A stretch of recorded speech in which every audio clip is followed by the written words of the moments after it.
Hello everyone. आज हम BCom honours company law second semester का पीवाईक्यू डिस्कस करेंगे। पेपर 90 नंबर का आएगा। सारे क्वेश्चंस आपको करने हैं। इंटरनल चॉइस जरूर से आपको देखने को मिलेगी। पहला क्वेश्चन हमारे पास है जिसके दो पार्ट्स हैं या तीन पार्ट्स हैं, सॉरी।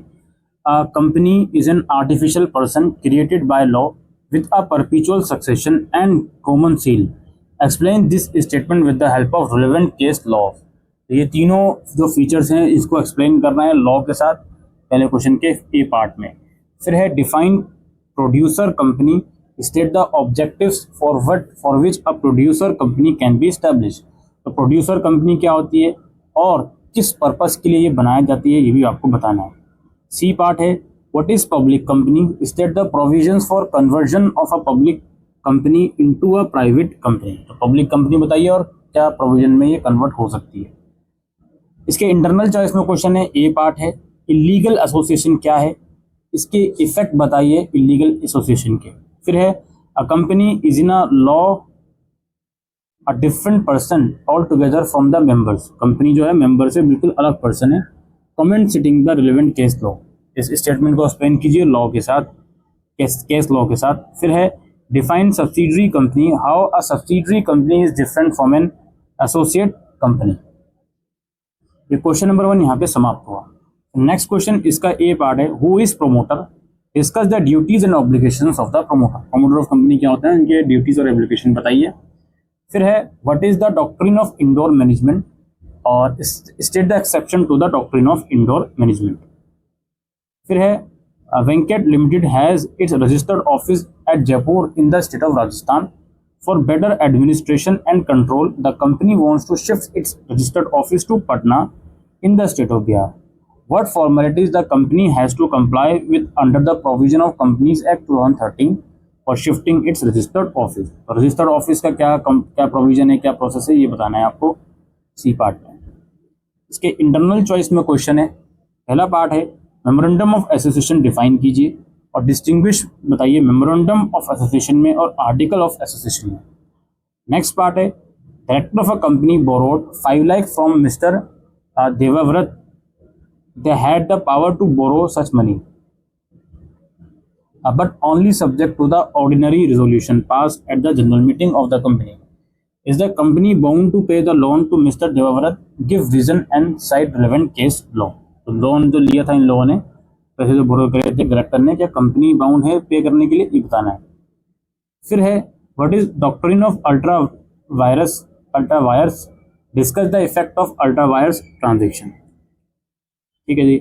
इसके बाद अगला क्वेश्चन आता है, ए पार्ट है what is prospectus, what are prospectus is regarded as misleading prospectus, what are the remedies available against the company in such case. तो ऐसा कौन सा प्रोस्पेक्टस है जो मिसलीडिंग प्रोस्पेक्टस कहलाया जाता है और फिर इसके संदर्भ में कंपनी के अगेंस्ट क्या क्या रेमेडीज अवेलेबल हैं। फिर है what do you mean by forfeiture of share. Forfeiture of share क्या होता है, जब शेयर होल्डर पूरा शेयर नहीं पे करता था, वो कंपनी फॉरफीट कर लेती है उसके शेयर, वो बताना है वो क्या होता है। और how forfeiture of share is different from surrender of share, surrender और फॉरफीचर में क्या फ़र्क है, ये भी बताना है। फिर है what is bonus issue, bonus issue क्या है, कंडीशन बताइए that must be complied with before making bonus issue. Bonus issue करने से पहले कौन कौन सी कंडीशन होनी चाहिए, ये बताइए। इसके इंटरनल चॉइस में क्वेश्चन है buyback of share is an instrument to improve the share holder network. Share holder की नेटवर्क को इम्प्रूव करने का एक इंस्ट्रूमेंट है बायबैक ऑफ शेयर। एक्सप्लेन करो और स्टेट करो कंडीशन, इसकी कंडीशन बताओ जो बायबैक ऑफ शेयर में आती हैं। फिर है Mohini limited issue a prospectus which contain some misleading statement, Mr. Raman, knowing the fact, did not subscribe to the issue, but he purchased some shares from open market and claimed compensation from the company on the ground that the prospectus issued by company contained misleading statement. Can he succeed? बताइए। अब जो mister Raman है उनको पता था इसके बारे में कि वो गलत चीज़ें हैं, प्रोस्पेक्टस मिसलीडिंग है, उसके बावजूद वो क्लेम चाह रहे हैं, अपना कंपनसेशन चाह रहे हैं, क्या वो कर सकते हैं, ये आपको बताना है। इसमें एक बात और है कि इन्होंने ओपन मार्केट से कुछ चीज़ें हैं शेयर वगैरह परचेज करें। इसके बाद अगला पार्ट है इसका what is member of company, who is member of company sorry, और explain various modes of acquiring membership of a company. इसके बाद क्वेश्चन नंबर 4 है, ए पार्ट है what is mean by independent director, state the provisions related to appointment of an independent director.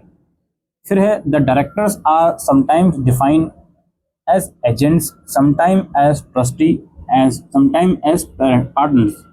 In line with this statement, explain the legal position of our director. फिर है discuss setting the appropriate example, different kinds of resolutions that can be passed at the general meeting of our shareholders.